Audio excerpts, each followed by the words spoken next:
Oh no, you love me. No, you got to wait. You got to wait. You got to on you. Just a couple more minutes, Mama. Just a couple more. I know. I told you.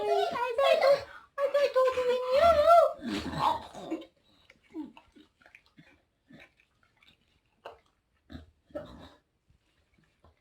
Thank you. He loves you. But you're not getting up. Not yet. Not yet. It's going to stay on 5 minutes. 5 minutes. So she's got Flea bath on her, and it's supposed to stay on for 5 minutes, and she is not loving it. Oh, anxiety. The anxiety. Oh, the torture. It's okay. I'm going to get cookie. I'm going to cookie. We're going to get cookie after this. You are. I know. Just got to give it a second. So what had happened was I went to a friend's house in Connecticut, and her cat had kittens. Oh, and usually when cats have kittens, fleas come, and her house got infested, and I didn't know until I got there. So we kind of tried to avoid bringing them home. We kept clothes out of the car, like clothes that we wore. We tried putting them in bags and then putting them in the car, and kept our suitcase in the car. But of course my son didn't listen, and the first day he got changed, he put his bag of clothes in the car. He wasn't supposed to do it until the last day. Didn't tie it up, and this is the result. I have treated them with flea preventatives numerous times. We've bathed them. I've tried everything. I've tried baking soda. I'm just at a loss. So we're waiting for the vet to call back, which he's usually pretty good at calling back, but he didn't call back yet. So in the meantime, we're giving the biopsy and they don't like it. But I think she can get rinsed off before she has a heart attack. We're going to get cookie after this. We're going to have a yummy cookie. All right. I got to go rinse her off. Yeah, that's my, I just figured I'd grab some food while I heat up. Now, the tankless heater takes a while to warm up. It shouldn't take us long. It's no big deal. No, sometimes the valve in the cold. It's all good. Have some coffee. Bird. Yeah, well, good morning. Yeah, movie night. It's exciting. So, yeah. Oh, wait. What are you doing? Ugh. What? You. He loves you. I love you. Crazy dog. I told you she has personality. Oh, my goodness. What's going on? So I was gone yesterday. Can I talk? Are you going to let me talk? My son was here visiting for the summer. Sorry. Then I had to take him to Pittsburgh to the airport, and then I was just too exhausted to drive back, so I stayed in a hotel. Came back this afternoon. Pittsburgh is like 4 hours away from me. It was not a good time. So she's a little excited that I'm home.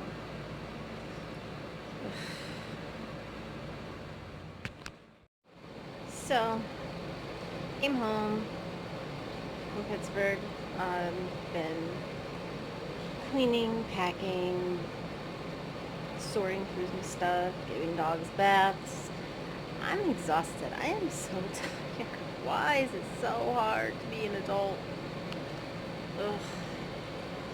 So I wanted this video to sort of be a little more candid and explain why, my son doesn't live with me, why my daughter doesn't live with me.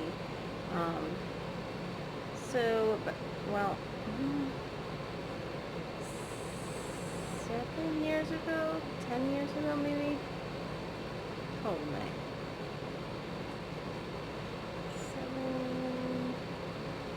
9 years, about 8 or 9 years ago, I was drinking way too much. I, just wasn't really used to adulting. I don't think I ever really got used to adulting. I thought, life was a party.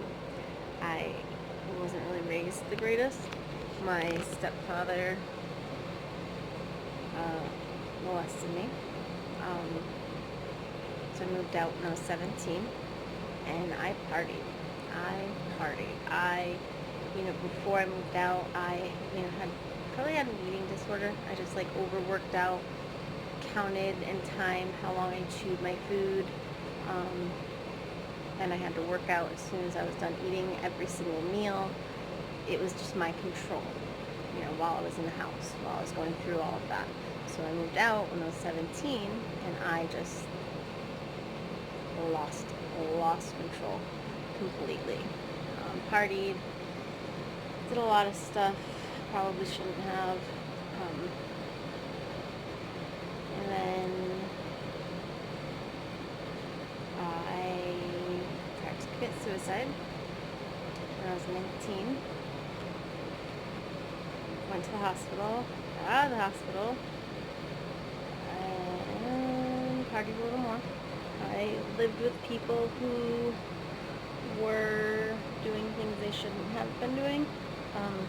I was living in a hotel before that, and so I really didn't have any other options at that point,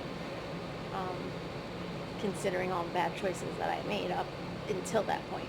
So the house got raided, I went to jail, got out of jail, swore I was never going back, and I never did. And then I got pregnant with Raven, my first daughter, and I had no idea what I was doing. Her father wasn't around, but I tried, got an apartment, I tried. Then I got pregnant with my son. Same thing, didn't know what I was doing. Like most 22-year-olds that get pregnant that have known nothing but the chaos that was my life up until that point. Had baby number 3. Again, had an apartment. I worked as a manager at Subway, actually. Started dating my husband. Well, he was soon to be my husband.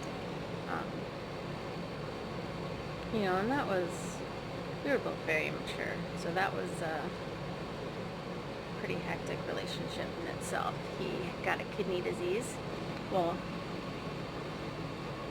yeah, he went into kidney failure. He had what was called a horseshoe kidney, and half of it, died and got infected, and it was just a whole lot of mess. It was emotionally draining. It was, I was sleeping in hospitals with him. The kids were with babysitters. Then after that, he came home, and he was a workaholic. We broke up. We got into a huge fight. We broke up, packed up his stuff, and he left. I had quit my job because he wanted me to stay home with my kids at the time, and I was working way too much, so I was home alone with my kids, not working, stressed out. So I started drinking. I drank because I was bored out of my mind, and I had no idea what I was doing, and it was kind of like I needed the chaos in my life. So I acquired a drinking problem. I was getting evicted from my house, and Children and Youth Services were called on me. Luckily, my kids' fathers, were there. Fathers, yes, they have different fathers. Like I said, my life was hectic. I made some pretty poor choices, but I would never give up my children for anything. So the kids went to live with their fathers while I got my crap together. started working out. I did what I had to do.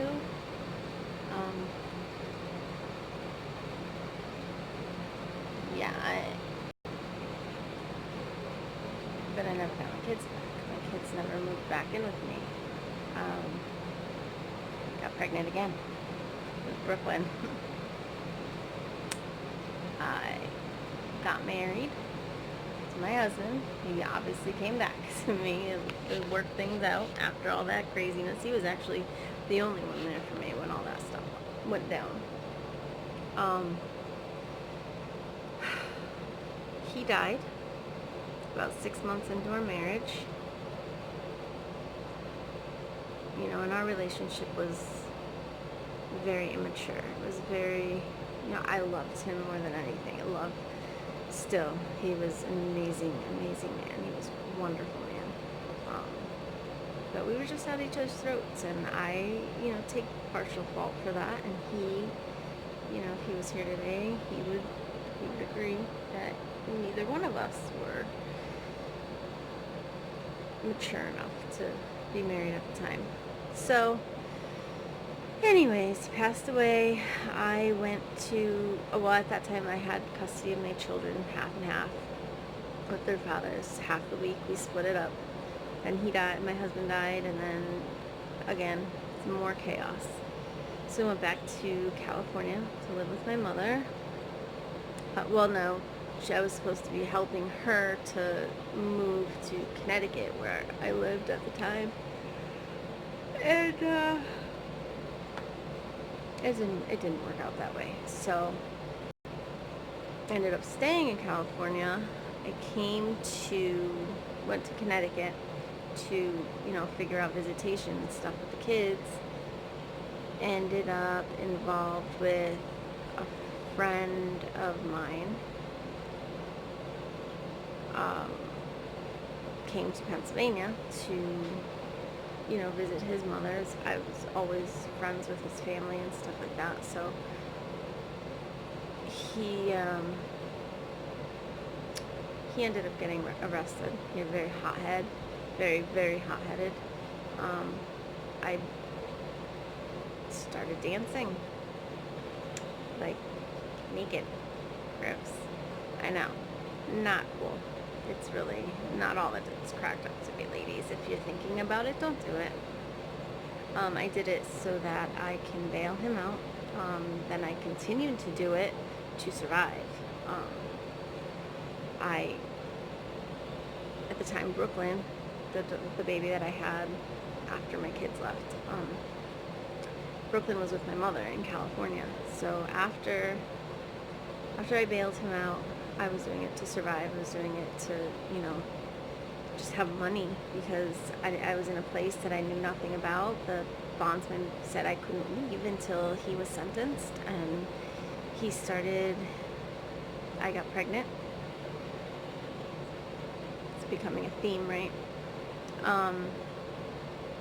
He started beating me up. He did drugs. He was just not the greatest guy in the world. He was not good at all. I got Onyx out of that whole thing. Found a church. Actually, I went to the hospital because I was in a lot of pain, and we had no way back. So we were walking, and we passed a church and a whole bunch of people in the parking lot, so we asked for a ride home. And the pastor gave us a ride home and said he was a substance abuse counselor as well. Blessing. Like 100% blessing.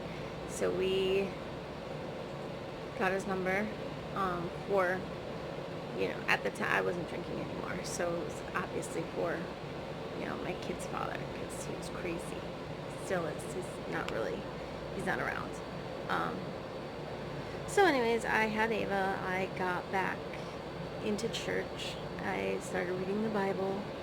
Went back to California with my daughter, with Brooklyn, and Ava, and decided I liked Pennsylvania. I was, had God back in my life, and things were good. I met another man And I promise you I'm not like a slut. I don't bounce from guy to guy. It's just, I'm just kind of speeding through this story um, to give you the gist of where I came from and to let you know you can get through anything. If I did, anybody can. So this man was a recovering addict.